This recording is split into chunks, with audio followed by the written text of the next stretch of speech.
I have to ask you the question that I ask everyone on the Whoa, That's Good podcast. And I know it's an intimidating question, and I'll hear it from both of y'all. So we get double the advice today. But what is one of the best pieces of advice that you've ever been given?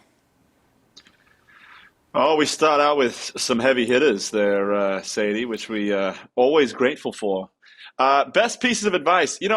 Best piece of advice is interesting because I think that's always kind of changing. Because I think the best pieces of advice to you right now may be very different than what it was, 10 years ago or 10 years in the future.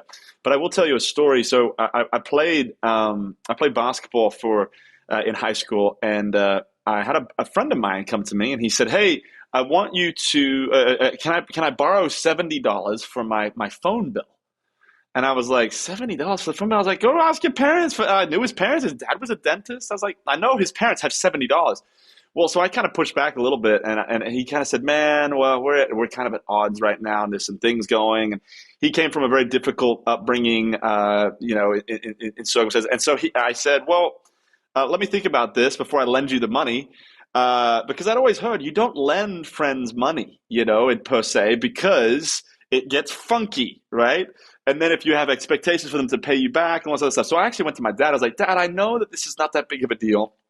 And I've read some books on the matter, and people have all these wide range of ideas of what you should and you shouldn't do when it comes to money and lending money to friends."